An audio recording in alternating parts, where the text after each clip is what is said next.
लेकिन इस बीच एक और बेहद अहम खबर, यूक्रेन के खिलाफ रूस के जबरदस्त हमले लगातार जारी हैं और अब खबर यह आ रही है कि रूस के इन हमलों की वजह से ही यूक्रेन के पावर इंफ्रास्ट्रक्चर को भारी नुकसान पहुंचा है। यूक्रेन के रक्षा मंत्रालय की तरफ से यह दावा किया गया है कि रूस के इन हमलों की चलते ही 1 करोड़ से ज्यादा लोग प्रभावित हुए हैं।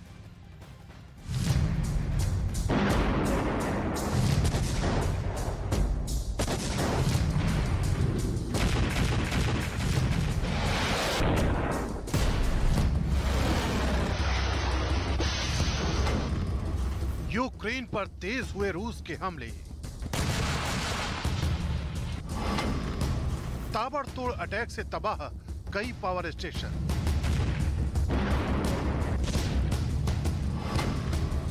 यूक्रेन में 1 करोड़ लोगों पर संकट।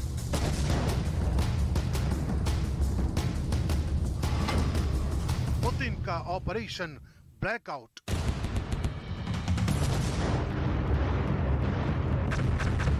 यूक्रेन में चल रही जंग पुतिन के लिए आन बान और शान की जंग है। इस जंग को जीतने के लिए वो किसी भी हद को पार कर जाना चाहते हैं। उनकी सेना यूक्रेन को सबक सिखाने के लिए हर पैंतरे का इस्तेमाल कर रही है।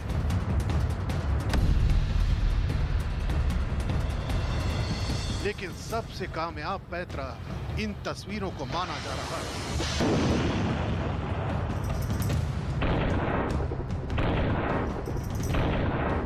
यूक्रेन के रक्षा मंत्रालय की तरफ से जारी किए गए इस वीडियो को पुतिन के ऑपरेशन ब्लैकआउट का नतीजा बताया जा रहा है।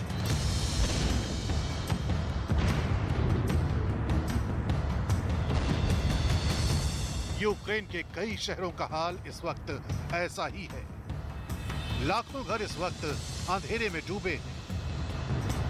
दावा किया जा रहा है कि रूस के मिसाइल हमलों ने यूक्रेन के पावर इंफ्रास्ट्रक्चर को इस कदर नुकसान पहुंचाया है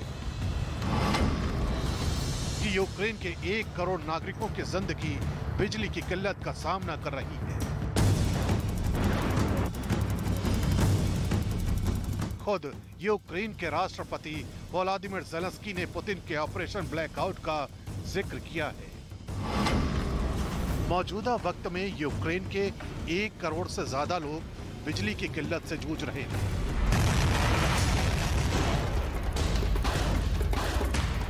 रूस ने चुन चुन कर यूक्रेन के ऐसे ठिकानों को टारगेट किया है जहां से पूरे यूक्रेन में बिजली की सप्लाई होती है। लेकिन इन हमलों का सबसे ज्यादा असर ओडेसा, विनित्सिया, सुमी और कीव में दिखाई दे रहा है।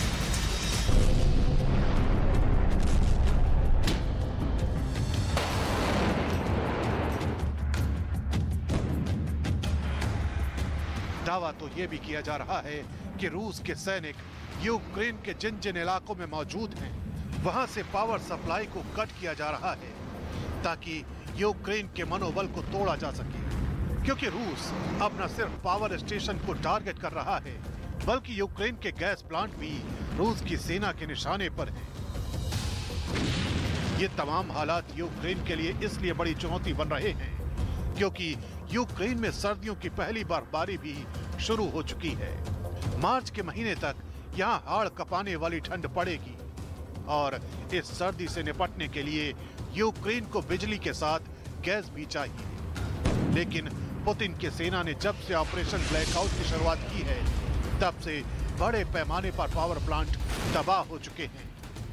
इस वजह से यूक्रेन को एक साथ कई चुनौतियों का सामना करना पड़ रहा है।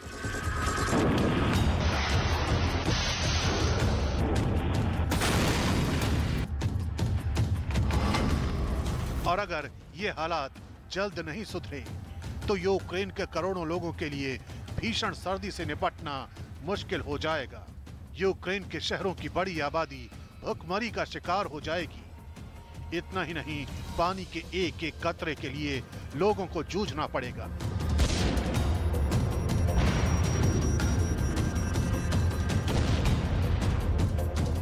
ये सब कुछ रूस इसलिए कर रहा है क्योंकि यूक्रेन की सेना के पलटवार ने पुतिन के आत्मविश्वास को बुरी तरह हिला दिया है और इसीलिए पुतिन की सेना ने यूक्रेन के ऐसे ठिकानों पर हमले तेज कर दिए हैं जिन्हें किसी भी देश की लाइफलाइन माना जाता है। तमाम लाख कोशिशों के बावजूद पुतिन इस युद्ध को उसके अंजाम तक नहीं पहुंचा पाए हैं जिस रिजल्ट की वो उम्मीद कर रहे थे।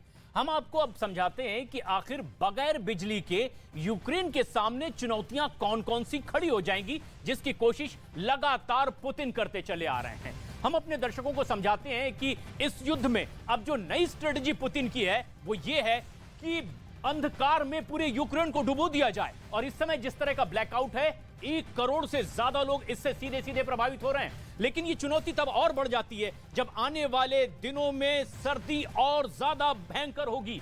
दिसंबर से मार्च में औसत तापमान यहां पर बेहद कम होता है, -4.8 डिग्री सेल्सियस से 2 डिग्री सेल्सियस, यानी कि इतने कम तापमान में बर्फ के बीच जिंदगी बिताने को लोग मजबूर होंगे अगर बिजली नहीं है। इसके साथ साथ औसत बर्फबारी दिसंबर में 14 दिन होती है, जनवरी के महीने में 17 दिन और फरवरी में 15 दिन, यानी आधे महीने से ज्यादा इन 3 महीनों में बर्फबारी होती रहती है।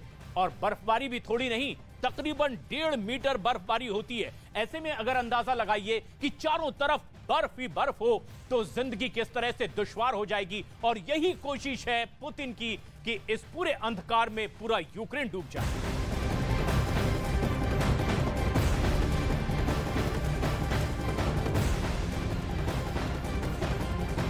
लेकिन वहीं रूस यूक्रेन महायुद्ध के बीच दावा यह किया गया है कि ईरान ने रूस को हजारों बुलेट प्रूफ जैकेट और हेलमेट पहुंचाए हैं। यूक्रेन के रक्षा मंत्रालय का दावा है कि ईरान की ओर से भेजी गई बुलेट प्रूफ जैकेट और हेलमेट का इस्तेमाल युद्ध में किया जा रहा है। ईरान इससे पहले भी शायद 136 ड्रोन देकर के रूस की मदद कर चुका है।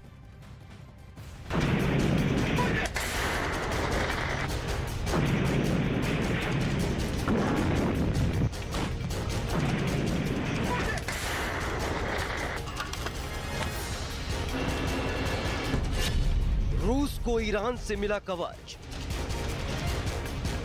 रूसी सैनिकों की ढाल बना ईरान। ईरान की मदद से बौखलाया यूक्रेन। रूस यूक्रेन महायुद्ध के बीच ईरान की ओर से रूस को एक बार फिर मदद पहुंची है। मदद भी कोई छोटी मोटी नहीं है, बल्कि रूस के सैनिकों की जान बचाने के लिए रक्षा कवच है।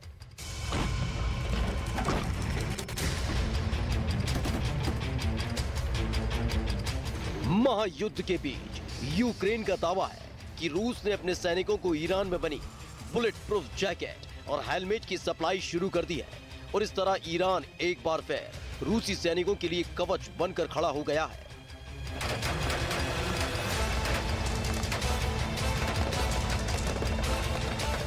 क्योंकि खबरें हैं कि यूक्रेन में जंग लड़ रहे पुतिन के फौजियों को ईरान में बनी बुलेट प्रूफ जैकेट और हेलमेट की सप्लाई शुरू हो गई है। ये दावा यूक्रेन के रक्षा मंत्रालय की तरफ से किया गया, जिसमें ये साफ शब्दों में कहा गया कि रूस अपने फौजियों को सुरक्षित रखने के लिए ईरान की मदद ले रहा है और उसने ईरान से मिली ऐसी जैकेट और हेलमेट को अपने सैनिकों को सौंपना शुरू भी कर दिया है।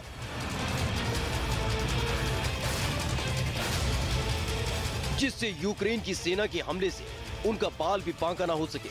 यूक्रेन के रक्षा मंत्रालय के मुताबिक ईरान की तरफ से रूस को बड़ी मात्रा में बुलेट प्रूफ जैकेट और हेलमेट की सप्लाई होनी है। रूस के सैनिक ईरान का कवच 1,500 बुलेट प्रूफ जैकेट रूस पहुंची। रूस को मिले 1,500 बुलेट प्रूफ हेलमेट। ईरान की ओर से अब तक हजारों जैकेट और हेलमेट रूस को सप्लाई करने का दावा किया गया है, जिसे रूस की तरफ से अपने फौजियों को भेजा जा रहा है। यूक्रेन ने दावा किया है कि ईरान से रूस को अब तक 3,000 हेलमेट और बुलेट प्रूफ जैकेट मिल चुके हैं, जिनमें 1,500 जैकेट है और 1,500 हेलमेट। यूक्रेन के रक्षा मंत्रालय ने यह भी दावा कर दिया कि रूस बुनियादी सैन्य उपकरणों की भारी कमी से जूझ रहा है। इसी वजह से उसे ईरान की मदद लेनी पड़ी है। हालांकि ये कोई पहली बार नहीं जब यूक्रेन ने जंग में ईरान से मदद लेने के लिए रूस को घेरा हो। शायद 136 ड्रोन ने मचाई थी तबाही। ईरान ने दिए थे घातक शायद 136 ड्रोन। ईरान की मदद से कहर बरपाएगा रूस के सैनिकों को बुलेट प्रूफ जैकेट और हेलमेट मुहैया करवाकर ईरान ने रूस की मदद पहली बार की हो, ऐसा भी नहीं है। ईरान इससे पहले भी रूस को घातक शायद 136 ड्रोन देकर जंग में रूस को मजबूत कर चुका है। और ये वक्त था जब रूस युद्ध में यूक्रेन से बाजी हारता दिख रहा था, लेकिन इस ड्रोन के हाथ लगते ही पुतिन की पलटन पूरी ताकत के साथ ज़ेलेंस्की के सैनिकों पर कहर बनकर टूट पड़ी थी। तब ज़ेलेंस्की की फौज को यह समझ आना बंद हो गया था कि ईरान के इस तेज तर्रार ड्रोन से कैसे निपटा जाए। ईरान का शायद 136 ड्रोन इतना खतरनाक है कि तेज रफ्तार में आता है और फिर तबाही मचाकर लौट जाता है। दावा किया गया है कि जंग में ईरान के शायद 136 ड्रोन ने यूक्रेन को बहुत नुकसान पहुंचाया था। कीव और ज़ापोरिज़िया समेत कई शहरों में तो इसके हमले को पूरी दुनिया ने देखा था। और अब ईरान की ओर से बुलेट प्रूफ जैकेटों की मदद पाकर रूस जंग में और मजबूती से लड़ रहा है।